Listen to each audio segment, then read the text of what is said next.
Hello and welcome to this edition of Financial Confidence. I'm your Lynn. I'm your host. Yes, I am your Lynn, but I'm your host, Lynn Demmons, and this is WYTV7 Christian Broadcasters.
We thank you so much for joining this edition of the podcast, where we do have a special guest in the podcasting studio with us today. But before we get to him, I remind you of our guiding principle for this show. That is Matthew 6:33. But seek ye first the kingdom of God and his righteousness, and all these things shall be added unto you. Yes, we're called to be good stewards of our finances, but how do we do that? First and foremost, we begin by praying over our finances. So if you commit this simple prayer to memory as you learn and grow to develop your finances and do what you're called to do, if you'll bow with me. Lord, help me to value the things in this world that are really valuable. My relationship with you, my life, and my family. Help make me a responsible steward of your financial resources. And let us trust your holy word for the eternal glory of your son, Jesus. In his name we pray. Amen. So guys, as we move forward today in this conversation, I'm super excited to have Mr. Cory Davis of Wealth Wave in the studio today to talk with us about financial literacy, because we know financial literacy is an issue. Dare I say there's an epidemic, not only in our country, but nationally in regards to this financial literacy space. And even in different surveys, according to the Gallup poll and the S&P, they talk about the fact that many of us are financially illiterate. 66% of people. Let's round it up. 70% of people are financially illiterate. And what are some of those things that we can do differently now that are going to help us to do better? Cory, we're depending on you to help answer some questions for us today. How are you? Hey, Lynn, I'm doing wonderful. Thank you so much for having me on the show today. Well, it's a pleasure. It's indeed a pleasure to have you here. So there are some common mistakes, because we're going to be talking about financial literacy today. There are some common mistakes that people make out there. And I just want to share this with the listeners first and foremost. Many of the mistakes are we don't know, who to trust, who's that financial advisor or mentor that we can go to, because the internet has made it so easy, right, to find misinformation. Anyone can post information out there that we can go and gather. So many people have received incorrect information. And then let's just be real. A lot of that incorrect information is coming from our friends and families in many cases. Also, we have just made poor financial choices in a lot of things that we do on a regular basis. So as we talk about financial literacy and like you have behind you on the wall, how money works, how did you first and foremost get started in this realm or in this area? Yes, well, Lynn, I am right now I'm part of a dynamic organization. Our mission is financial literacy for all. And we just want people to know that they can get help on their own to be financially independent. If it's okay, I'm just going to go into a little background about me and how I got here. Sure. I'm married, been married for 24 years. I have 3 wonderful children and a wonderful wife, and I have 1 child in college, 1 a senior in high school, and an 8th grade son.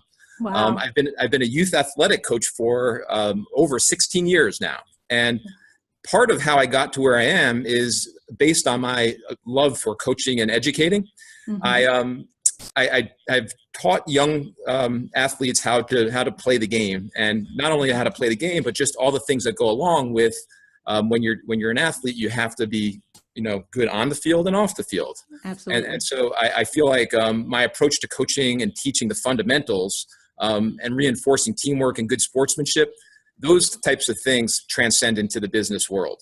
And my son right now is playing tackle football for the first time, and I'm a little bit nervous about this. He's playing with some kids that are 50, 60 pounds heavier than him and more physical and faster. And I don't expect him to go out there on the first day and be an impact player. Mm-hmm. So but what he does need to do is he needs to understand the fundamentals, and he needs to know the plays, and he needs to do the blocking and tackling. To learn the blocking and tackling before he can go out there and be an impact player. So this is the first time I'm not coaching him because he's moving on to more professional kind of coaches that know the game a little bit better. But I know the coaching staff will do what they need to do to get him ready, and he won't go into a game until he is ready. So I just always felt as though, knowing the fundamentals of a sport, again, transcends to the business world. And so I want to teach people financially how to be literate and know what they're doing, because they can go down the wrong path if they do not know that. Awesome. I love that story that you share and the connection that you could directly make, right, to coaching and your money. Yes. Absolutely. I also, if I can, I've when I started out in the business world 27 years ago, I went to a company. It was a mortgage broker company. Mm-hmm. And my responsibility was working with the underwriting department. And what I had to do was I had to go out to our clients who are mainly in low income areas, and I had to help them collect their documents so that we can, basically get their loans secured.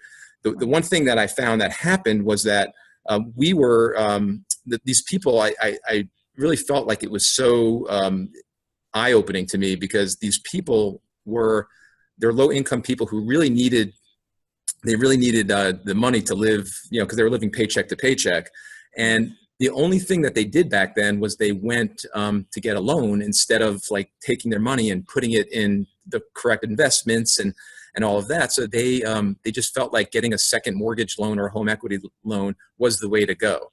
Mm-hmm. And I just kind of felt really bad for these people. And again, it was so eye-opening to me to see how some people are living, and they never had the counseling that they needed in order to get the right, advice on what they should be doing with their money. Instead, they were getting these loans that were like upwards of 18 to 20%, and they couldn't afford it, but there were no income verification loans. And, I felt like this was not the right thing to be doing for these people. And I was just fresh out of college, and that's how I was learning. So that's really what gave me my desire to really help people understand more about, how to manage their finances in a better way. Oh, great. So you were passionate about that, if you will, coming out of college. So when you saw these individuals who were in these situations, what were some of the good and bad examples of money management that you had to help them deal with then, looking at these? I guess they were no documentation loans, you said? Yes. Well, it was like no income verification loans. Okay. So right. So that to me would be a real bad example of how somebody would manage their money. And so what they would basically, I would walk around in these areas in Queens, Bronx, and Manhattan, and other parts of New York. That's where I'm from. And I would walk into their house, and they would just be, they just didn't know anything. And I was just a kid out of college. I didn't know really what I was doing at the time, but I just knew, in my heart that this was not the right way to go. And so it really taught me as a person to be very diligent with my credit. I always boast about this, but I have, amazing credit because I've lived by these principles my entire adult life, just about paying off my debts, all my bills. I don't have any credit card. I never paid a late fee or an interest charge on my credit cards. And I'm always very diligent about how I manage my household finances. So it was always a passion for me to try to get other people to understand how important it is. Because if you ever do need a loan, or if you ever just need anything else financially, it's so important to have, good credit. And part of having good credit is, making the right decisions about where your money is going and how you're, taking your paychecks and investing and just protecting yourself. Absolutely. Absolutely. So what you mentioned, it is definitely critical for us to get it right with our money management, knowing what's coming in, what's going out, and staying diligent. But what is critical to get right in personal finances to avoid wasting time when it comes to your money? What is critical is just knowing the right avenues to put your money. There's, if right now, many people in the country, there's trillions of dollars tied up in, for example, savings accounts at banks, right? And banks, they don't want anybody to know about this stuff that we're talking about now, because they're in it to make money. But in my opinion, they're in it to take advantage of clients. There are such better ways to take your money and do something with it so that it compounds. And compound interest is it's the most powerful tool in the world for you to actually benefit yourself and your family to build your wealth. You're not going to build wealth by putting money into a savings account and getting 0.05% interest on that money.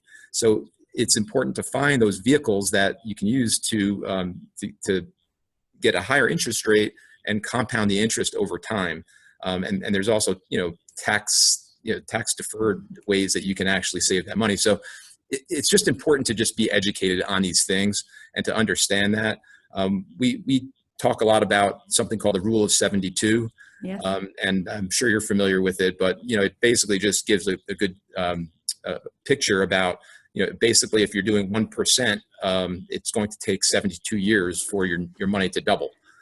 So to me, that doesn't seem like a pretty good proposition. If I wanted to invest $1, I want it to double maybe in 6 years or 10 years or whatever. So I want to try to look for a higher interest rate because I'm going to benefit from the compounding there. So I think many people don't really see that. They don't understand it, or maybe they just don't know how to do it. They might understand it and they don't know how to do it. So it's just so important for people to just be educated on these types of things and just to know that there is a better way to do it out there. Yes, absolutely.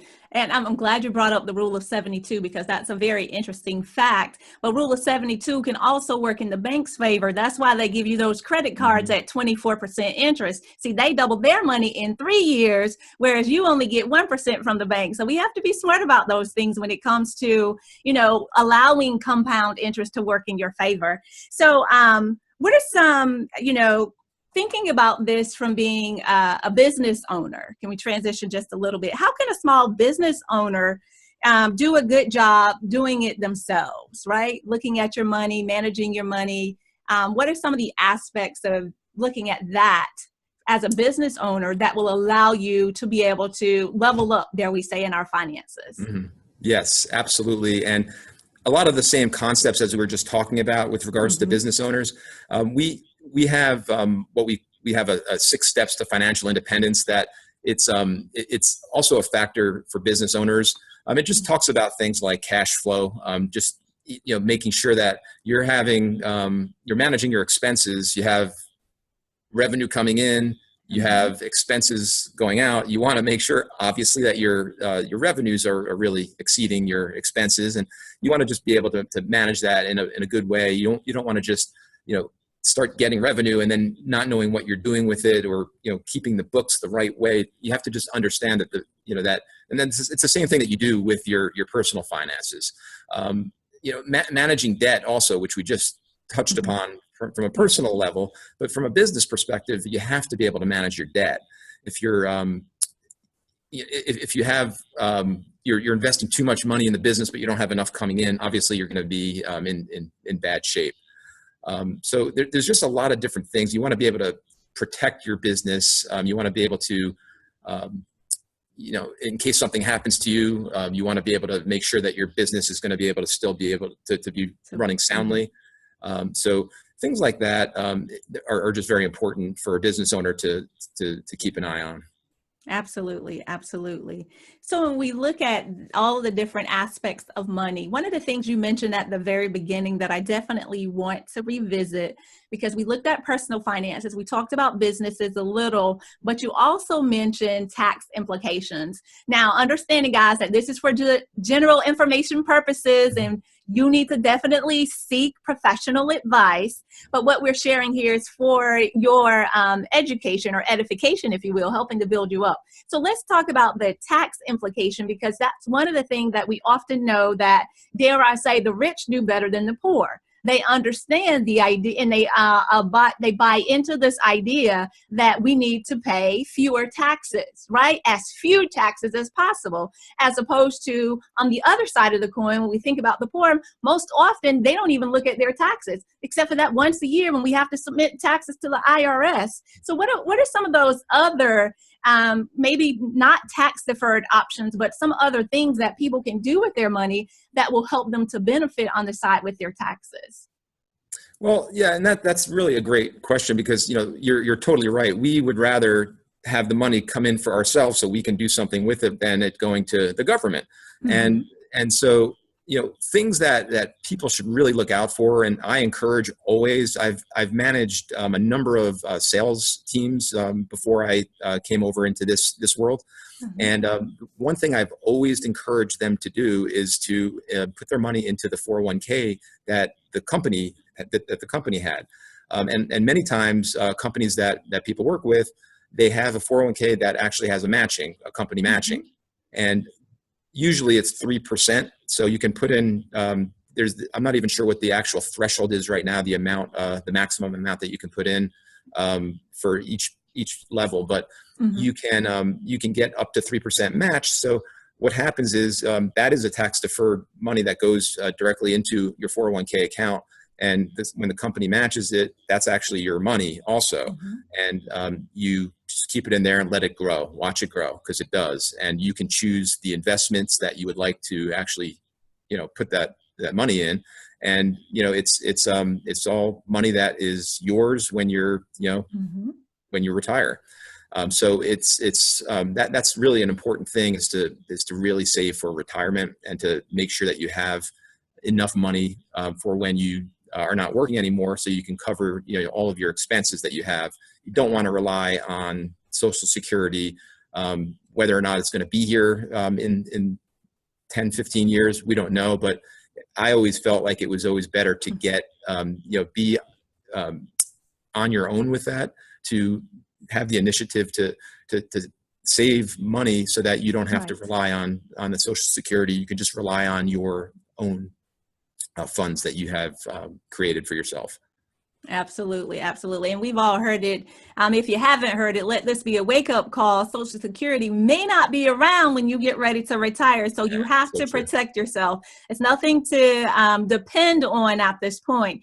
Just count it as extra if you get it, but make sure you protect yourself and invest in those retirement accounts that are available to you, whether you're going through your 401k at job, your 403b, or if you don't, you're self-employed, get an SEP, or maybe a Roth IRA may be the way for you. You just need to figure out what works best for you so that you can get it done, guys. That's how your money works, right?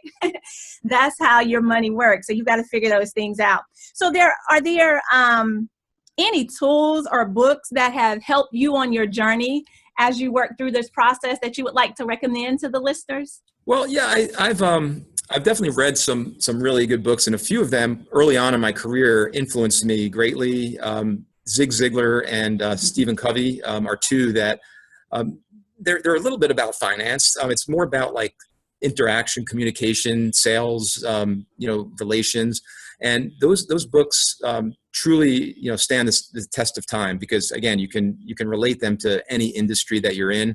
It just teaches you fundamentals and how to really take charge of your life. Mm-hmm. So I throughout my sales career, I was very moved by those two authors in particular. There was a quote from Zig Ziglar saying that you can have everything in life that you want if you will just help enough other people get what they want.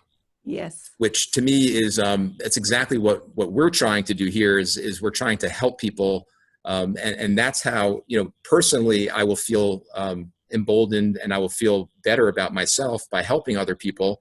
But I know I will do well financially myself by doing that, because I'm trying to do the right thing by people. It's not like back to my mortgage broker days where I felt really bad about what I was doing because I was giving people a loan and they couldn't afford it. You know, so I want to be able to, you know, help people do the right thing and be more successful and be more independent financially so that they can actually be successful in the future. And the other author that I've read and I've followed for a long time is Dave Ramsey. Dave Ramsey, he's just a financial beacon. He is just amazing with his ideas, and I've always been very interested in listening to what he says and just kind of following it as a guideline to, you know, how I actually operate my own finances, and now how I'm going to be able to help people, you know, teach them about, you know, how to manage theirs. Absolutely. Those are all great, right? Zig Ziglar, Stephen Covey, Dave Ramsey. We all know Dave Ramsey well here at Financial Confidence with Financial Peace University. So in thinking about all of those things, and you said that you help people. So how do you help people? Can you share a story with us of a client that you worked with? Maybe what was the challenge area they were dealing with, and how did you help them to overcome that challenge? Well, I mean, in general, what we do is we will do a full assessment, right? So many of our customers, they are coming to us, and we're not going out and soliciting. I mean, we do have a real solid digital disruption model where we are able to change the way that people look at the financial industry, because what we're trying to do is we're trying to be on the education side, and so we're getting our word out, you know, mainly by through digital means. I kind of equate it a little bit to for example, Uber. You know, who would have thought 10 years ago, right? You know, you can just get onto your phone and you can just press a few buttons and a car is going to just roll right up, right? There are so many naysayers out there saying, well, this is never going to work. Nobody's ever going to do that. We have taxi cabs, right? But, you know, we are in a place right now where, you know, this is the norm, and they were a disruptor in the transportation industry because it was never thought of before. Nobody ever thought that this can happen. You know, same with Blockbuster. You know, Blockbuster was the same thing. I'm sure everybody remembers Blockbuster Video, right? They would have you'd go to the store, you'd use that, right? You'd go rent the video, you'd look around, and you'd bring it home, and they would charge you a late fee. And that's actually how they made a lot of their money, is on late fees. And then this company called Netflix comes along, and you know, Blockbuster had an opportunity to purchase them. They decided not to. Bad choice. Netflix is now worth $28 billion. Blockbuster's bankrupt. So this didn't really answer your question exactly, but what I'm saying is that we are, from a digital disruption standpoint, we are trying to work with customers to educate them, to let them understand more about what they need to do, the steps they need to follow to manage their money. And we're happy to help in any stage of the game so that we can really make them more, they're more able to stand on their own. Absolutely. Okay, great. Well, that's absolutely noble. And those are great ideas. I'm sorry, not great ideas, but great examples that you gave as far as being disruptions, right? And that's great that you're disrupting the financial illiteracy that currently exists out there in this space that we're dealing with. So before we conclude today, I want to ask you, what is your best tip? What are your best tips to close today for those who are struggling, you know, with this money management thing? How do they get it right? How do they get it together? How do they learn to make their money, keep their money, and grow their money? Well, yeah, and that is exactly what we're trying to help with. And what's most important is like we discussed, to be educated on the topics, like know exactly what it is that you're doing. What are you putting your money into? Why are you putting your money into that, right? You have to be able to, to have a budget. You want to be able to save, pay off all your debt. You want to work with your significant other or spouse on, your strategies. You want to be on the same page as them. If you're not, then, it's going to be a little bit more challenging. So you've got to come up to a solution that works for both of you. And, it's also important that part of the 6 steps of financial independence, it's being able to protect yourself and your estate in case something happens, right? So you really do need to have that kind of that protection, the insurance, if you will, to make sure that the wealth that you are building is not going to be lost if you get injured, or if you happen to pass away from an accident, that your family is covered, or if you're disabled, that you have disability insurance. Because if your livelihood, you're making money, and that's your main family support, and all of a sudden that goes away, then there's going to be real difficult consequences. Right. And so it's really important to protect your assets and to protect your family against anything that happens like that. So, and the other part is just planning for any major expenses that come up. There's sometimes, you're going to have an event that comes up that just all of a sudden, costs you so much money that you weren't expecting. So I would really recommend to everybody to have an emergency fund. Just to have money there just in case something happens. It's just have it put aside, maybe 3 to 6 months worth of your income, to be able to say that, hey, look, I have money in case something happens that'll help me survive for 6 months or whatever. So that to me is really important. And overall, again, and I'll say it over and over again, but the education part is just it's so important. Go and get information.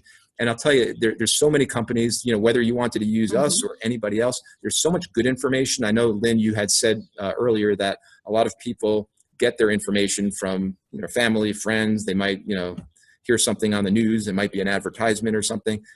We need to make sure that we are, going at this in the right way. And we, you have to go to somebody who you really trust and a professional, Absolutely. Somebody who you feel is going to really have your best interests at heart.